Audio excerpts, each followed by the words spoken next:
Hello, जय हिंद दोस्तों। आशा करते हैं आप स्वस्थ होंगे। मैं विवेक अपने इस यूट्यूब चैनल करे मिलन में आपका हार्दिक स्वागत करता हूं। जैसा कि आज मैं हिस्ट्री का नेक्स्ट चैप्टर कुषाण वंश लेकर के आया हूं। मैं आपके साथ में गुप्त वंश तक डिस्कस कर चुका हूं। अगर आपने इससे पहले के वीडियो अभी तक नहीं देखे हैं तो आप मेरी प्लेलिस्ट में जाकर उसे ज़रूर देखें। और अगर आप मेरे चैनल पर अभी तक नए हैं तो प्लीज़ मेरा चैनल सब्सक्राइब कर लीजिए, बेल आइकन को पुश कर लीजिए ताकि आपको आने वाले मेरे हर एक वीडियो की नोटिफिकेशन प्रॉपर मिलती रहे। और इस वीडियो की अगर आपको पीडीएफ चाहिए तो आप मेरा टेलीग्राम चैनल ज्वाइन कर सकते हैं, जिसका लिंक इस वीडियो के डिस्क्रिप्शन में दे दिया गया है।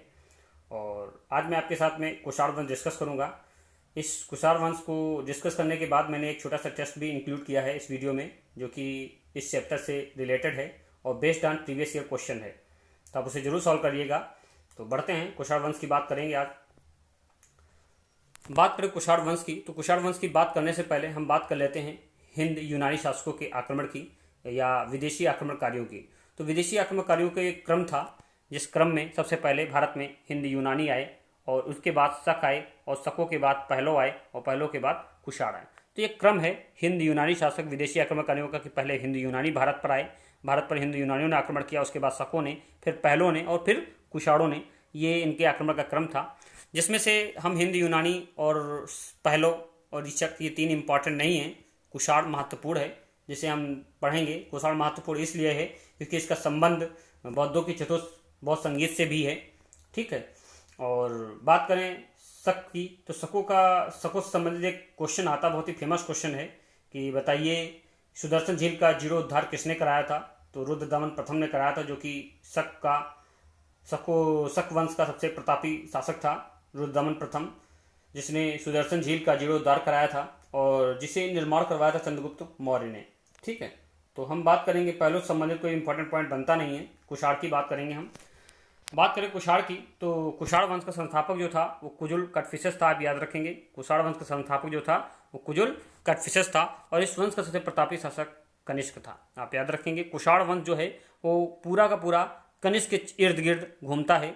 ठीक है। जिसकी राजधानी जो थी वो पुरुषपुर एवं पेशावर थी तथा दूसरी राजधानी इसकी मथुरा थी। इतनी बात आप याद रखेंगे। फिर से सुन लीजिए, मैंने बताया कुषाण वंश के बारे में कि कुषाण वंश का संस्थापक की बात करें तो कुषाण वंश का संस्थापक जो था वो कुडुल कस्फिसेस था और इस वंश का सबसे प्रतापी शासक कनिष्क था और इसकी राजधानी पुरुषपुर एवं पेशावर और दूसरी राजधानी मथुरा। इतनी बात याद रखेंगे। अगर आपसे पूछे कि कुषाण वंश का संस्थापक कौन था तो कुजुल कटफिसेस था। कुषाण वंश का सबसे प्रतापी शासक काश्य कुषाण काश्य कनिष्क, आप याद रखेंगे। ठीक है। और इसकी राजधानी पुरुषपुर एवं मथुरा थी तथा दूसरी राजधानी इन्होंने पुरुषपुर पेशावर थी तथा दूसरी राजधानी इन्होंने मथुरा बनाई थी। ठीक है। इतनी बात याद रखेंगे कुषाण वंश से। ठीक है। नेक्स्ट पॉइंट की बात करते हैं हम। नेक्स्ट पॉइंट की बात करें, जैसा कि हमने बताया कि कुषाण वंश का सबसे प्रतापी शासक कनिष्क था और इसे प्रतापी इसलिए भी माना जाता है क्योंकि इसके चतुर्थ बौद्ध संगीत जो थी वो इसी के अध्यक्षता में, इसी के शासनकाल में हुई थी, वासुमित्र की अध्यक्षता में। तो बात करते हैं बौद्ध धर्म की चतुर्थ बौद्ध संगीत कनिष्क के शासनकाल में कुंडल वन में, कश्मीर के कुंडल वन है, ये कश्मीर का कुंडल वन नामक स्थान है जहाँ पर वासुमित्र की अध्यक्षता में हुई थी। याद रखेंगे कि चतुर्थ बौद्ध संगीत थी, जो कि मैंने बौद्ध धर्म में भी बताई थी, ये कनिष्क के शासनकाल में वासुमित्र की अध्यक्षता में कश्मीर के कुंडल वन में हुई थी। और आपको बता दें कि ये जो कनिष्क था इसके दरबार की कुछ विभूतियां थी। विभूतियां मतलब समझते हो, इसके दरबार में कुछ कवि है ना, और कुछ महान महान व्यक्ति रहते थे। आयुर्वेद के प्रख्यात विद्वान चरक जैसे रहते थे, और वासुमित्र हो गए, और एक तरीके से आइंस्टीन हो गए, आइंस्टीन बताए नागार्जुन हो गए, जिन्हें भारत का आइंस्टीन कहा जाता था। तो ये सब कनिष्क के दरबार में रहते थे। आप याद रखेंगे कनिष्क के दरबार की विभूति थी। ये ऐसे भी पूछ सकता है आपसे, बताइए कि नागार्जुन किसके समकालीन थे, तो आप बताएंगे कि कनिष्क के समकालीन थे। या नागार्जुन किसके दरबार में रहते थे, तो कनिष्क के दरबार में रहते थे, जिन्हें भारत का आइंस्टीन कहा जाता, जिन्हें भारत का आइंस्टीन कहा जाता। इन्होंने माध्यमिक सूत्र नामक पुस्तक लिखी है जिसमें उन्होंने सापेक्षता का सिद्धांत दिया है। ठीक, इतनी बात याद रखेंगे कि जो नागार्जुन हैं वो कनिष्क के दरबार में रहते थे। इन्होंने माध्यमिक सूत्र नामक पुस्तक लिखी है जिसमें सापेक्षता का सिद्धांत दिया है। और ये गंधार शैली मथुरा शैली का जो विकास हुआ है वो कनिष्क के शासनकाल में हुआ था। याद रखेंगे आप कि गंधार शैली और मथुरा शैली का जो विकास हुआ है वो किसके शासनकाल में हुआ है, तो कनिष्क के शासनकाल में हुआ है। नेक्स्ट बात करते हैं। नेक्स्ट बात करें कि कनिष्क ने 78 ईस्वी में एक संवत चलाया जिसे शक संवत के नाम से जानते हैं, और इसे भारत सरकार के द्वारा प्रयोग किया जाता है। इसे भारत सरकार द्वारा प्रयोग में लाया जाता। तो भारत सरकार के द्वारा जो संवत प्रयोग में लाया जाता वो कौन सा संवत है? शक संवत है, और जिसकी स्थापना किसने की थी? कनिष्क ने की थी। और किस वर्ष में की थी? तो 78 ईस्वी में की थी, याद रखेंगे आप। और इस वंश का अंतिम शासक जो था वो वासुदेव था। इस वंश का अंतिम शासक वासुदेव था। इसके अलावा बात करें, हमने बताया था कि इसके दरबार में कुछ महान विभूतियां रहती थी, जैसे कि मैंने बताया था नागार्जुन हो गए, वासुमित्र हो गए, जिन्होंने एक प्रसिद्ध पुस्तक की रचना की थी जिसका नाम था महाविवाद सूत्र, जिसे बौद्ध धर्म का विश्वकोश कहते हैं, जिसे बौद्ध धर्म का विश्वकोश कहते हैं। तो आपसे अगर पूछे बौद्ध धर्म का विश्वकोश किसे कहते हैं, तो महाविवाद सूत्र को कहते हैं। इसकी रचना किसने की थी? तो चतुर्थ बौद्ध संगीत के जो अध्यक्ष थे वासुमित्र, उन्होंने इसकी रचना की थी। बात करें कनिष्क के राजकवि की, तो कनिष्क के राजकवि अश्वघोष थे, और इन्होंने बौद्धों का रामायण बुद्ध चरित्र की रचना की थी। इन्होंने बौद्धों का रामायण, जैसे कि हिंदू धर्म का एक रामायण है, ठीक है, वैसे बौद्धों का रामायण बुद्ध चरित्र की रचना की थी। तो याद रखेंगे अश्वघोष ने किसकी रचना की थी? तो बुद्ध चरित्र की रचना की थी, जो कि बौद्धों का रामायण है। सीधे सीधे आपसे ऐसे भी क्वेश्चन पूछ सकता कि बताइए बौद्धों का रामायण किसे कहते हैं? तो बुद्ध चरित्र को। या बौद्ध धर्म का विश्वकोश किसे कहते हैं? तो महाविवाद सूत्र को, ठीक है। और कनिष्क का राजवैद्य जो था वो आयुर्वेद का प्रख्यात विज्ञान चरक था, और जिसने चरक संहिता नामक पुस्तक लिखी। तो आप राइटर का नाम याद ही रहेगा कि चरक संहिता पुस्तक किसने लिखी? चरक ने लिखी है। और ये क्वेश्चन ये भी बनता है कि बताइए चरक संहिता किससे संबंधित है? तो आपका जवाब होगा ये चिकित्सा से संबंधित पुस्तक है, ठीक है। तो इतनी बात आप याद रखेंगे, ये जो कि मैंने बताई आपको कुषाण वंश से संबंधित। फिर से मैं आपको एक बार रिवाइज कराता हूँ कि बात करें हम कुषाण वंश की, तो कुषाण वंश की बात करने से पहले हम बात करते हैं विदेशी आक्रमणकारियों की। तो विदेशी आक्रमणकारियों के क्रम में सबसे पहले भारत पर हिंद यूनानियों ने आक्रमण किया, उसके बाद शकों ने, शकों के बाद पहलों ने, और पहलों के बाद कुषाणों ने। तो मैंने बताया हिंद यूनानी में बहुत कुछ खास बनता नहीं। बात करें शक की, तो शकों में एक क्वेश्चन इंपॉर्टेंट बनता है जिसका नाम आप याद रखेंगे कि सुदर्शन झील का जीर्णोद्धार किसने करवाया था? तो नागार्जुन, क्या बोलते हैं, रुद्रदामन प्रथम ने कराया था। सुदर्शन झील का जीर्णोद्धार किसने कराया था? रुद्रदमन प्रथम ने कराया था, वो भी बिना बेगार लिए। बेगार मतलब बिना किसी धन के लिए, बिना किसी मेहनताना लिए इन्होंने ऐसा काम करवाया था। और ये सुदर्शन झील का बता दें निर्माण किसने करवाया था अगर आपसे पूछे, तो चंद्रगुप्त मौर्य ने कराया था। मौर्य वंश का संस्थापक चंद्रगुप्त मौर्य जो था, इसने ये सुदर्शन झील का निर्माण कराया था, जिसका जीर्णोद्धार शक वंश का प्रतापी शासक रुद्रदामन प्रथम जो है इसने कराया था, वो भी बिना बेगार लिए, ठीक है। और बात करें हम पहलों की, इसमें कुछ ज़्यादा कोई खास पॉइंट बनता नहीं। तो नेक्स्ट पॉइंट बनता है कुषाण। कुषाण की बात करें तो कुषाण वंश का प्रतापी शासक कुजुल कटपिशस था।